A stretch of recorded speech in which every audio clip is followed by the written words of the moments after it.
Hey guys, welcome back to my YouTube channel. Now in this video we're going to talk about the different types of houses you should avoid buying if you're looking at buying your first property as a UK resident. I mean, it's no longer public news that buying your first property is probably going to be the most expensive purchase you ever do in your entire lifetime, and it's important to make sure you get it right, especially if you're a first-time buyer. So there are a couple of houses and types of houses that it's a no-go area if you're buying your first residential property. And yeah, just make sure you avoid some of those houses, types of houses that will be mentioned in this video, because you need to put a lot of things in consideration. The comfort of your family living in that particular house, and also the potential or the possibility of being able to sell that property on the long run. So if you buy some of these kind of houses, it might be difficult for you to resell those property if you need to in the nearest future. So if you're looking at buying your first property as a UK resident or an immigrant, you definitely want to stick to this video to the end, because on this channel I share everything UK immigration, transition into tech, and personal finance. So do want to hit on the subscribe button to join the amazing growing family. And my returning subscribers, you guys are amazing. Thank you for being here. I really do appreciate you guys. So without further ado, let's get right into the video. Over the years, there's been quite a number of conversation and debate around if it makes sense to buy an old house or buy a new build property as a first-time buyer in the UK.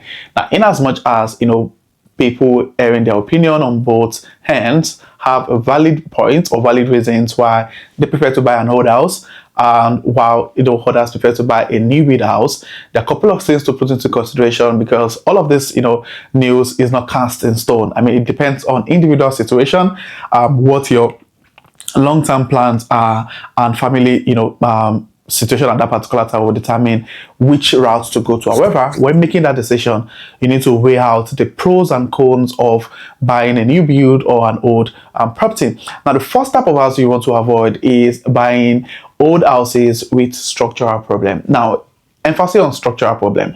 Now, buying an old house is not a problem, but it becomes a problem if the old house has a whole lot of structural issues. Now, one of the line of thoughts for people who choose to buy old property is the fact that if they decide to buy a property that is old and has a couple of issues, they can buy the property, let's say, for about £130,000, for example, and hoping that when they put in all of the structural issues in place, get it all sorted, the value of the property will potentially increase, and they potentially get lots of value or build massive equity on that property.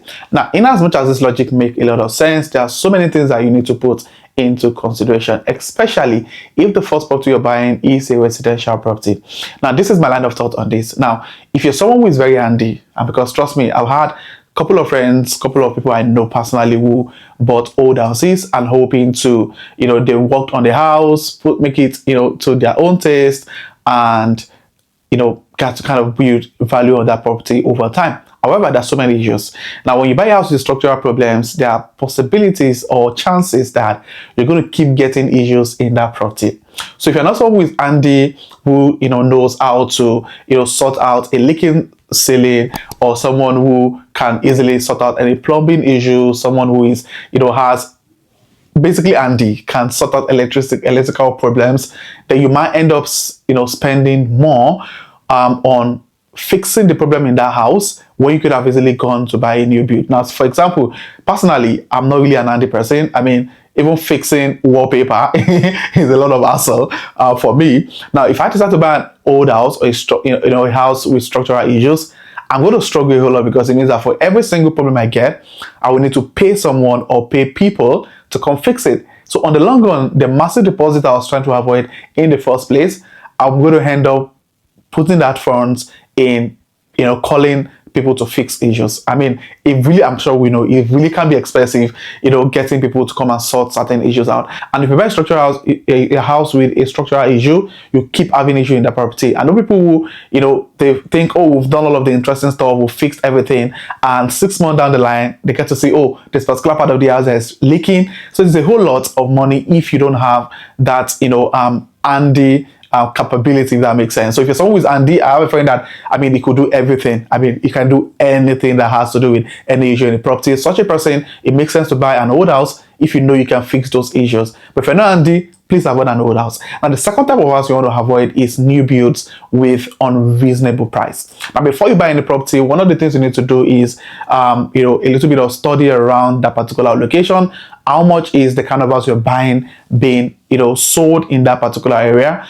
You don't want to buy a house of 390,000, let's say 4-bedroom house of 390,000, and the houses in that area are being sold for 340, 320. You might end up losing equity on your first day in that particular house, which is something you need to put into consideration. And these are some of the things that you can use to, bargain the price of the property you're buying. And this was what we did. I mean, when we wanted to buy our first property, we looked at the area, we saw that the amount they were trying to sell the new build to us was about 20 grand more than the average price of the same 3-bedroom house in the location. And we told them, say, we want to buy a property with you, we want to be, want to be your customer. However, you need to reduce the price, and we're only happy to buy at this particular amount. After lots of negotiation and back and forth, of course, they ended up accepting, and we got the property. So you don't want to buy new builds that are, being given on a reasonable price, because if you want to sell, it becomes an issue. So imagine you bought a house of 370 and 2 blocks away, the same value of property or the same kind of property is being sold for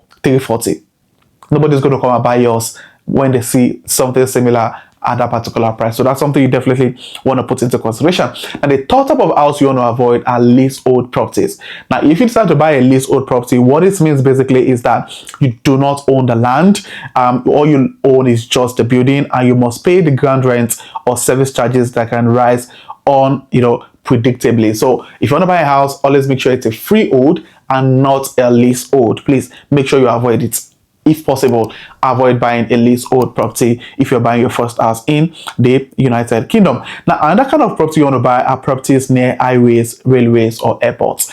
Now, there are so many reasons why you should avoid properties in these locations, one of which is the noise pollution. I mean, buying a house close to, the airport or close to a railway can really be disturbing, especially with the noise that comes around.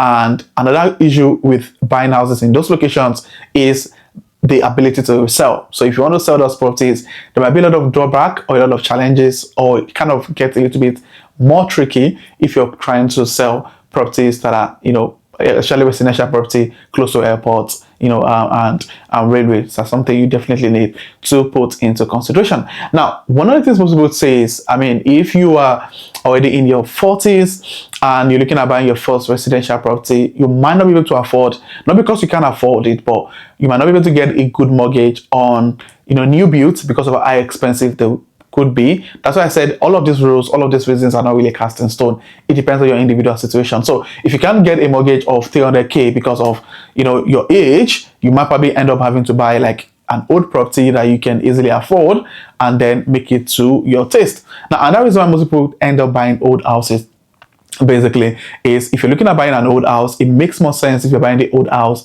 and refurbishing for rental or investment purpose. So if you're just getting a house of, let's say, 80k or 90k if you live up north, and you start to renovate, refurbish, and make it look good, you might end up pushing the value of that property to like 150,000, and it kind of makes sense to have those properties as rental properties and not residential properties, just to give you that peace of mind. And if any issue comes with the house, I mean, say, most of the time, most of those kind of mortgage are usually like interest only mortgage, so you have enough income coming from that property to fix whatever issue that comes up in the future. So if you have any thoughts around kind of properties that people should avoid if you're looking at buying their first property, please just state those thoughts in the comment section.